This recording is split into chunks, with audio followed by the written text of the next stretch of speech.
Hello, my name is Jacob Masters, and I am the Director of Museums for the Dennison Railroad Depot Museum, and we also operate historic Schoenbrunn Village and the Yerkesville Clay Museum, which has also changed its name twice now to the Museum of Clay Industry and Folk Art, and also now the Clay Heritage Center, so it changes its name all the time.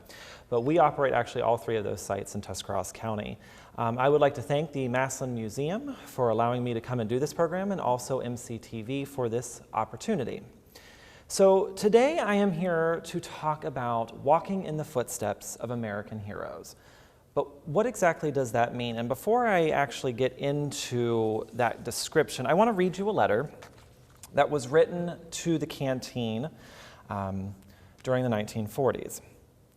And it goes, "Just a mother wanting to say thanks for your kindness to my boy. He was on his way home for a few days at Christmas, and all we mothers can do is to ask God to watch over them. I want to thank you again and keep up the good work.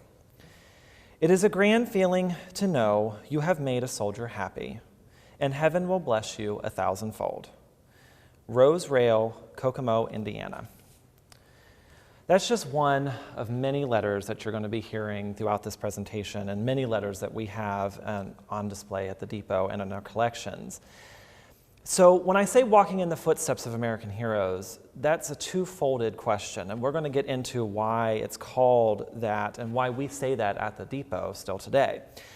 But before I even get to the Canteen, I got to put you into the place of Dennison. So why is Dennison important? Where in the world is Dennison, Ohio? Well, it's important because it is halfway between Columbus and Pittsburgh. There is 100 miles between Columbus and Dennison, and about 90 miles between Dennison and Pittsburgh. Why is that important? Well, it only takes 100 miles for a tank of water and a steam engine to run out. So Dennison was a water stop. It was extremely important. This is where a lot of trains were coming in the early stages of the railroad. So the first railroad tracks that were actually laid in Dennison were in 1855. And in 1855, the Steubenville in Indiana was the first ones to lay out their tracks. That's very important because we're talking pre-Civil War. So that was the first person to go through the town of Dennison. It wasn't even a town then. There was literally nothing there. Again, why did they need to do that? Then in 1864 was when they started to build the railroad shops in Dennison. That's also important because at one point, Dennison had the second largest railroad shops on the Pennsylvania line, the largest being Altoona. So believe it or not, Dennison was a thriving metropolis at one time. Today, it is a village of less than 3,000 people. Quite a bit different. But anyway, as I said, the first lines to go through there were 1855. It changed hands multiple times, multiple. But the most important one where it changed was in 1921 when the Pennsylvania Railroad bought it. And Pennsylvania Railroad was the gold standard of railroads at the time. That was the type of railroad you wanted to be. It was also the largest in the country. Our tracks in Dennison mostly ran east and west, while its twin city, Yerkesville, literally the city right next to Dennison, it had Baltimore and Ohio. Why is that important? Baltimore and Ohio tracks ran north and south. So you could go anywhere in the United States you wanted to go from Dennison, literally anywhere. So if you wanted to go all the way to St. Louis, you could do that because the Pennsylvania Railroad's tracks went all the way to St. Louis. Once you hit St. Louis, you could go on the Santa Fe Southwest line and go all the way out to California. You could go to New York, you could go to Chicago, you can go anywhere. So like I said, Dennison was a big hopping town. You go there today, it's not exactly the same, but it's still pretty cool. So the depot was built in 1873. Again, very important. It was a beautiful, I am very proud to say that I work in a beautiful Queen Anne Victorian building. Lots of history obviously happened there, but it is an absolutely gorgeous building. So as I said earlier, Dennison was the second largest railroad shops on the Pennsylvania line. At its height, they had 3,000 railroad employees. People were brought to Dennison to work of all walks of life. So this is kind of an interesting thing because Pennsylvania bought it in 1921. That's a really great thing, but one of the worst things could possibly happen. No good deed goes unpunished, right? Well, in 1922 was one of the largest strikes in American history, actually considered one of the deadliest strikes in American history, the Great Railroad Strike of '22. And that changed the course of the town. We went from 3,000 employees to 300 overnight. So it did not go well. So at that point, Dennison started to deteriorate a little bit. Again, you didn't have as many employees anymore.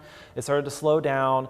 Not as many people were coming to Dennison. Not as many people were traveling. Still, trains had to stop for water. Sometimes they would reroute them to West Lafayette, which was not too far down the road. When I say down the road, literally down the tracks. When we get to the 1930s, the late 20s, early 30s, obviously we were in the Depression. At that point, we were not traveling as much then. But at the later half of the decade, people started to travel again. Parlor cars and sleeper cars became more prevalent. Then we hit 1940. And we all know what happened in 1940, 1941 specifically. We needed to reinvigorate the railroad. So on December 7th, 1941, I'm sure everybody's familiar with that date, it was Pearl Harbor. And that thrust the United States into war, the Second Great War. Why is that important? Well, you had, when that happened, obviously the war had started before then, but it was then that the Americans really had to get into the war, and we declared war on Japan, and then of course declared war on Germany. This was a huge logistical problem for the armed services. They had to get people across country. We are not a country that is full of waterways. We, at that time, did not have the infrastructure. There were no highways. People did not travel by car. We did not have the infrastructure for airplanes. People weren't traveling domestically on an airplane at that point. So how were they traveling? By train. So they had to travel by train. And so, as I said, the War Department had a really hard time. How are they going to get these people across the country? So they partnered with the railroads. Perfect, absolutely perfect. And not only did they have to get people, they had to get supplies. So that was kind of a match made in heaven, that the War Department and all the armed services partnered with the railroads. But then another problem came about. How were they going to feed all these soldiers? On the railroad lines, there were not enough dining cars. No railroad line, no railroad company had enough dining cars nor the resources to feed all these soldiers.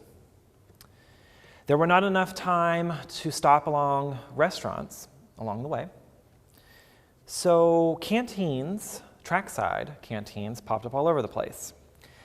And this is the story of one of those. The Dennison Depot was located on a railway route which provided a key link in the strategic corridor for national defense, going east and west. This trunk line played a vital role in the disbursement of troops during World War II. Whether they were heading out west for training or on the eastern coast and the eastern harbors for the journey overseas. And of course, they also could have gone out west to fight in the Pacific. All trains stopped 5, at the most 10 minutes for water. Just water stops. It was a brief stop, but probably one of the most important ones. It was on a cold New Year's Eve night when Lucille Nussdorfer stood on the platform of the Dennison Depot. She saw the hungry and sad looks on the soldiers' faces and knew something had to be done. She noticed the loneliness, the despair, and the hunger, and wanted to do something to boost their morale and show support for the war effort. There was a big event at the local high school in the auditorium and the gymnasium that raised $200 for the canteen, and it opened its doors on March 19th, 1942. Now, the canteen was known across the country as Dreamsville. It involved 4,000 volunteers from 8 counties, that is, including Stark County. Here, soldiers received free sandwiches, cookies, and coffee as they passed through the Dennison Railroad Depot Canteen on their way to war in Europe and the South Pacific. 1.3 million soldiers came through Dennison. That attests for 13% of all armed servicemen and women during World War II. 13%. The whole production was supervised by volunteers from the Salvation Army when it grew too large for Lucille Nussdorfer to oversee it single-handedly. So what happened at the canteen? I'm going to read you another letter, and this letter really explains what was going on. It was written, a first-hand account, by Mrs. George K. Voigt of Benton, Arkansas. The letter was eventually sent to Dennison, and we do have it in our collections, and the original letter is actually in storage because we don't like to keep paper out, but the text of the letter is actually written in labels, and I'm going to read it to you now. It was dark on the night of January 7th, and the conductor came through the cars, calling, "Dennison, next stop." I was amazed and bewildered at the beehive of activity he stirred up. Boys began talking from one end of the car to the other, laughing and joking and hurrying on with their coats, or rather blouses, as we call them, combing their hair, fixing their hats straight, fixing up in general.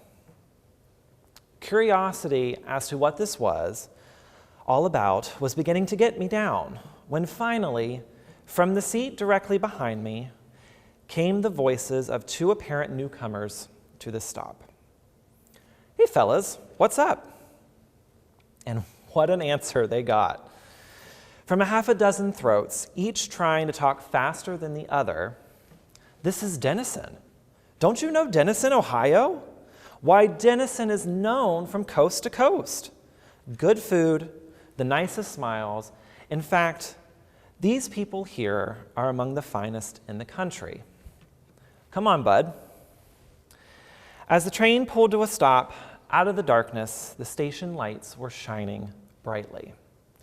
Women dressed in white, standing by serving tables, marked free service to servicemen, Salvation Army Canteen, were waiting in readiness to serve an unknown number of boys and men in uniform. In just a few moments, the boys were back with sandwiches wrapped in sandwich envelopes, a cupcake which looked homemade, a chocolate bar, oranges, apples, and an extra large paper cup of coffee. As the train pulled out, almost to a man, they were standing by the windows, waving at the women in the station and smiling as the women waved gaily back. The two boys returned to their places in the back of me. I couldn't help turning to see what the expressions on their faces would be. They looked happy, and their eyes sparkled as they smiled at me, saying, "Someplace, Dennison. I'll never forget that. It is a memory to cherish." So, as you can see in that letter, there was a lot going on at the canteen, and we'll talk a little bit about more what was going on hands-on during the day, but when I do a tour at the depot, I get to a certain point where we get to one particular artifact, which you'll see a picture of here soon, and I have everybody close their eyes, and I'm going to have everybody here do that too. So if you're watching, I want you to close your eyes. And I want you to imagine that you are a soldier and that you are on a crowded troop train surrounded by a bunch of people you don't know. I want you to think about your home and that you're leaving it for the first time. And remember that people did not travel back then like they do today. You were going to a country you probably never heard of. You were going to a city that you probably never heard of. You don't know when your next meal is going to be. You have no money in your pocket. And you're going off to war. War is scary. No matter how you look at it, war is going to be scary. You don't know if you're going to make it home. Imagine that feeling right now. Most people say that they're feeling anxious, nervous, fear. That's what the soldiers were feeling when they were on these troop trains going off to war. They were feeling all of those emotions. Now, keeping your eyes closed, I want you to picture in your mind your hometown, your most favorite thing about your hometown, your most favorite point in Massillon. Picture it in your mind. Now I want you to picture your grandmother, your mother, your sister, gentlemen, your girlfriends. And I want you to imagine that they are handing you a sandwich, a cup of coffee, a cookie, a cupcake, holding onto your hand and telling you you're going to make it. Now open your eyes. Those feelings that you got, the second part of that story, what were they? You were happy, you were excited, you felt pride. That was the impact that the canteen had on these soldiers. Those very strong negative feelings that you felt in the very beginning changed very quickly when I had you to imagine Massillon, your hometown, to imagine the best thing, and they were handing you free food. Those women, those important women in your life were handing you free food and free coffee. It was like a dream to the soldiers. It is said that the canteens that were across the country turned the tide of war, because you have to have happy, you have to have healthy, and you have to have well-fed soldiers. So these canteens really worked in tandem with the railroad and the armed services. So I said that Dennison was nicknamed Dreamsville. So how did we get that nickname? And there are really two theories about why that happened. The reason I had you close your eyes, that's what the soldiers were feeling. When they pulled into Dennison, however, all those troubles just kind of melted away. It was like a dream to them. So that's one of the theories why the soldiers nicknamed Dennison Dreamsville. The other popular theory is that Glenn Miller wrote a song in 1939 called Dreamsville, Ohio. And in the lyrics, the song talks about this idyllic small town separated from all the troubles of the war. And we believe that the soldiers picked up on those lyrics, heard that song, and nicknamed Dennison Dreamsville out of respect. Down to a stream. So when you talk to the women who worked on the canteen, one of the biggest stories you hear is the hands. The hands. All I remember are the hands. And like I said, you hear this story a lot when women from the canteen talk about their experiences working at the Dennison Depot. So troop trains normally were 600 to 800 people. The canteen workers did not know when they were coming until about 30 minutes prior to their arrival and the train pulling into Dennison. Mentioned earlier that the train only stopped for no more than 10 minutes for water. Not a lot of time. On a regular schedule, 22 trains a day were going through Dennison and stopping at the Dennison Depot. These included passenger trains, mail trains, express trains, etc. In the first 4 days of the canteen operations, the canteen served endless cups of coffee. They don't even know how many they served. 1,200 cookies, 400 sandwiches, passed out 100 magazines, 100 postcards, and 110 booklets containing the Gospel according to St. John. Because of this, most volunteers will tell you all they remember are the hands. They can't tell you faces. They can't identify the soldiers' names. Just lots and lots of hands are the only thing they can remember. We actually had a volunteer say that her own husband could be standing in front of her and she wouldn't know that it was him because all she saw were hands. These hands were taking the food and coffee generously, sometimes holding on to the women's hands just a little bit longer, and the women were holding back. According to Barb Maurer, one of the volunteers on the Canteen, the phone would ring and they would tell the supervisor how many boys were going to be on the train and how soon it would arrive. She adds, "The one thing that stands out in my mind more than anything was how polite and what real gentlemen the servicemen were. There was never anything but politeness from the boys." Now, by 1944, many of the trains that were going through were being used as troop trains, and most of them had second sections, meaning that they didn't show up on passenger schedules. Since it was on the most direct route between St. Louis and New York City, a lot of times you didn't know when trains were coming. So at some points, there were 37 up to 50 trains a day stopping in Dennison, and every single one was served. Because of that volume, as I stated earlier, 1.3 million soldiers were served. So word of the Canteen spread like wildfire to both the soldiers and the media. Soon it became an example and was replicated across the country in many other communities. On December 20th, 1943, Time magazine reported the town offers a service to men in the armed forces that rivals New York's Stage Door Canteen and Chicago's Service Center. Now here's a moment of pride for the state of Ohio. Our state had the most canteens more than any other state, with 12. Dennison was the largest of these in Ohio. The Dennison Canteen was the third largest canteen in the United States. The largest was North Platte, Nebraska, and the second largest was the New York Stage Door Canteen in New York City. And just in Little Dennison, Ohio, was the third. So what did they serve? For most towns and villages, when you worked at the canteen, you brought the food you were going to serve that day. So here are some examples of inventories of what volunteers would gather for their shifts. And when I say it was towns and villages, there was a group from Massillon that came down and served on the canteen. There was a group from Canton that came down and served. So those people from Massillon, those people from Canton, those people from New Philadelphia, they gathered the stuff that they were going to serve that day, and that's what they served on the canteen during their shifts.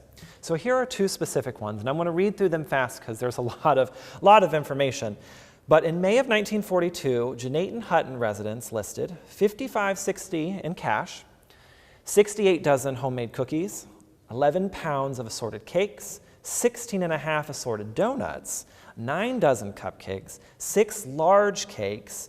For sandwiches, they had 4 quarts of homemade sandwich filling, 2 quarts of peanut butter, 3 cans of sandwich filling, 1 pound of sandwich meat, 2 pounds of cheese, 2 dozen eggs, 2 dozen buns, 14 pounds of coffee, 64 large cans of condensed milk, 7 dozen packages of chewing gum, 2 pounds of sugar, and 2 rolls of wax paper. And then on January 22nd, 1943, here was New Philly's. 35.5 dozen cookies, 110 sticks of gum, 21 dozen cupcakes, 5 cans of milk, 170 chocolate bars, 3 3/4 bushels of apples, 1 pound of fudge, 1 roll of wax paper, 7 pounds of coffee, 3 dozen oranges, 50 bags of peanuts, a carton of potato chips, 3 dozen cake squares, 17 dozen donuts, and 3 pounds of sugar. Now you got to remember that this was at a time of rationing. You could not just go to your regular grocery store and get just every object that you wanted. So food was scarce because most of it was going for the war effort. So there's one of my favorite stories to tell is that there was a volunteer who worked on the canteen, and because she had several children, she was able to get extra sugar rations. So she was able to make icing for cupcakes. Now I want you to think about that in your mind for a minute. We just go to Walmart or Buehler's and we get Duncan Hines and Betty Crocker. We don't have to worry about getting extra sugar rations because we can't get it, right? So think about that in your mind. Volunteers talk about how that no one ever refused to give them anything.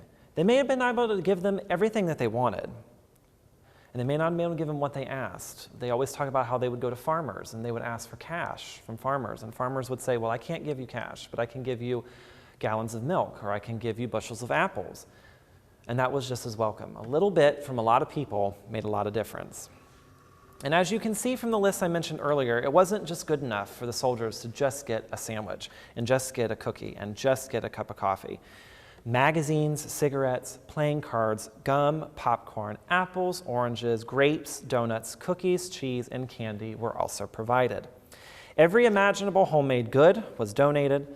Lucky Strike cigarettes in a new package that was given out because they changed it from green to red because the green color used copper, and they used copper for the war effort. So that's why Lucky Strikes changed their color. Soldiers typically only made $21 a month and did not have much money for food, let alone magazines and cigarettes. They greatly appreciated those gifts from the canteen. So the canteen has to come to an end. The last serviceman served at the Dennison Canteen was Sergeant John A. Settlemeyer of Johnstown, Pennsylvania on April 7, 1946. And yes, you heard that right. It went after the war was over. They thought it was more important and very important to feed the soldiers as they were coming home, too. Adjutant General Elizabeth Brooks closed the doors of the canteen. There's a picture of her waving as the last train goes out, and then locked the doors of the canteen for good. Their mission was complete. At the end of the war, the Pennsylvania Railroad presented the canteen with a bronze plaque honoring the workers who unselfishly devoted their time and effort for the comfort of all those who served our country in the armed forces during World War II. The plaque is shown here. It is now currently mounted in the lobby of the depot.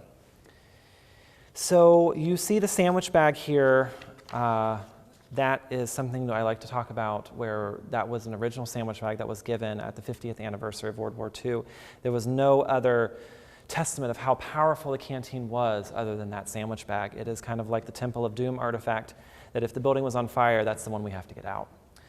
Because of her work on the canteen, Lucille Nussdorfer was nominated for the Ohio Governor's Women's Hall of Fame by Governor Voinovich in 1994. We currently have an award every year that is for women of Tuscarawas County who have done great work. Today, the depot is a National Historic Landmark because of the canteen, because we're the last remaining example of a World War II canteen. And I have one more letter I want to read to you before I wrap this up. And it goes, "Dear Lucille, Dennison wasn't the last place our train stopped before we boarded our overseas transport, but it certainly was the nicest of all. We must have been in the station just 10 minutes of sandwiches, coffee, and friendly people. I am in China now, a long way from good coffee and sandwiches and the extra flavor of kindness that makes something just taste that much better. Please accept this belated expression of gratitude for the pleasant memory. I look forward to my next visit in Dennison, or as we like to call it, Dreamsville, USA." So this goes back to the very beginning of why this is called Walking in the Footsteps of American Heroes. The first thing that probably comes into your mind is the soldiers that went overseas and served our country. But it's not just them. It is walking in the footsteps of those women, those very strong, powerful women who gave of their time and gave of their lives to serve those soldiers. So when you come to the Dennison Depot today, you are walking in the footsteps of American heroes. Thank you for joining me today. I hope you learned some, and we'll be seeing you in Dreamsville, USA.